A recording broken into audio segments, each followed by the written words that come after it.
Rita asks, you are a very talented actor, well, that's very sweet of you, and have delighted us with numerous roles. I was wondering, in your craft, do you prefer live shows, theater, weekly sitcoms, movies, the occasional appearance on weekly shows like Law and Order, or did you like doing your own reality series best? Well, I did like doing the reality series because anything I did, I considered to be just right because I was me.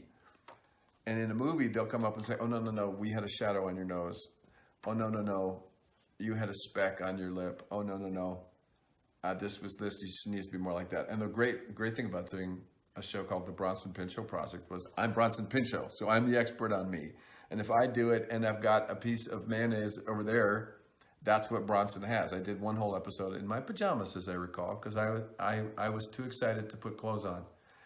So that was pretty freeing and wonderful that went. And then movies can be wonderful and theater can be wonderful. It's all different. It's like saying, do you like sunny days or windy autumnal days or rain coming down on a little tin roof in some weird, it's like each one is so different. How could you possibly say you like one better than the other? Sometimes when something is rushed and doesn't have enough time to make it nice, then I don't care whether it's a movie or a TV show or whatever, that's just not nice.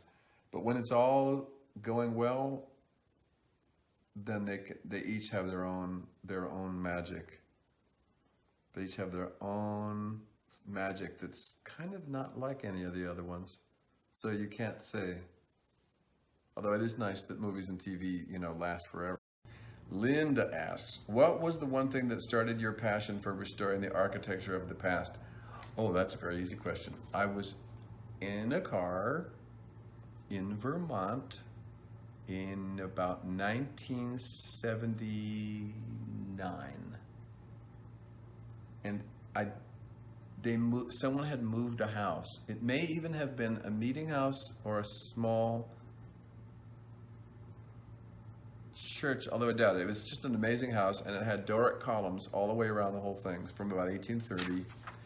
And it was all crickling and chipping and beautiful and noble. And I looked at it, they'd moved it into the woods, and it was down in a kind of a trench, which I now realize might have been the beginning of the basement. And they just set it there, and they were probably going to get under it and jack it up and put it there. I thought it was the most magnificent thing I'd ever seen in my life.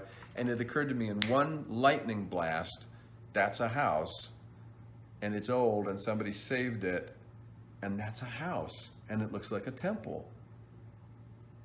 And it's just sitting there. It means you could get it. You could get one. That was it. 1 second. Cynthia asks, do you actually use the products you sell, such as soap and candles, etc.? Yes.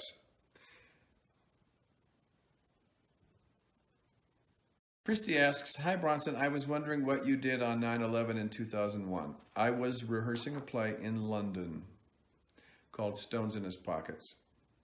And I saw it on the newspapers and on TV, and I was kind of like frozen about it. And then I came out of the subway and I stepped in what felt like a big pile of wet figs. And I looked down, and it was a giant rat that had been run over so that its insides were, all its guts were hanging out. And I'd stepped into its guts up to my ankles.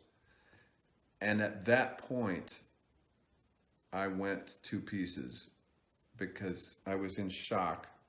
And then I was ankle deep in a bloody, mangy rat. And I went completely crazy and fell down on the floor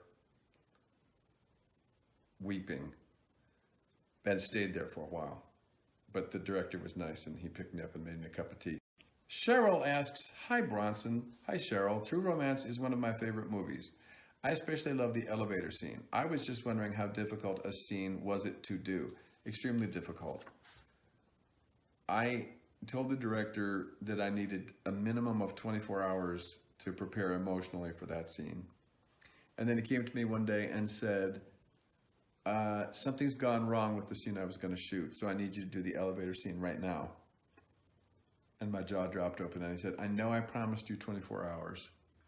And if you really need 24 hours, I'll give it to you. But could you be a good sport and try it?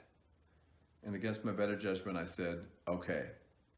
So to his terrific credit, he said to the crew, I promised Bronson a day's notice and I didn't give it to him. So we're going to do a take of the scene and it's probably going to be awful, but we're going to give him the room to kind of develop what he's going to do.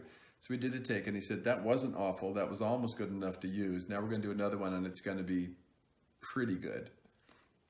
And we did another one and it was pretty good. And then he just kept rolling and he said, Bronson, reach for it. And we did it and I burst out crying and I did it again and again and again. We did it 15 or 20 times. And then I was completely drained because I'd done this scene all these times and cried and cried and cried. So he grabbed me in this huge bear hug and said, go home and tomorrow you don't have to do anything at all, literally anything, except come in and do one line from another scene. So I came in the next day all relaxed and blissed out and he said, I lied, I want to shoot some more of it, it was so good. And we just did it all day long. That was Tony Scott, love him. He's in heaven now. Sidian asks, do you have any fond memories while working on the set of the film The Langoliers? Yes. Your character always made me feel uneasy as a child, but it was a very convincing portrayal of Craig. Thanks. Yeah, so I'm doing this role, and it's one of the first sort of evil characters I ever played, maybe the first. And I was also covered with blood for most of the shoot. And the blood was Caro syrup with red food coloring, so it was very sticky and uncomfortable, and it was about 90 degrees. But because it was the first mean character I ever played, I just kept to myself, completely kept to myself, and didn't talk to anyone because I thought that's what you needed to do if you were going to turn in a good performance. And I was, of course, rather lonely, and I think, you know, the other people thought I was standoffish or whatever, but I thought that's what you were supposed to do. So one day, I'm under the wing of the plane, minding my own business, covered with Caro syrup, just being all into my character, and I feel a tug on my pants, and it's a 3-year-old girl. I don't know how she got through because I told everybody to make sure I was left alone. And she had her granny with her, and the granny only came up to my shoulder. And she said, could we take a picture? And I said, you want to take a picture with me all covered with blood? Aren't you scared? And she said, no. Can we take a picture? And I said, and I looked up and I could see the assistant director going, you know, like, are you going to kill me? I said, no. So I took a picture with this cute little girl and her granny, and they went away, and I thought, well, there's no way I'm going to get mad at them or anything, and there's no way I'm going to let that get in the way of my performance. So that was interesting. And then I went back into my thing, and then the next day they came back. I don't know how they got through. They came through again. They got the picture developed. This is when you had to develop pictures. Will you sign this picture?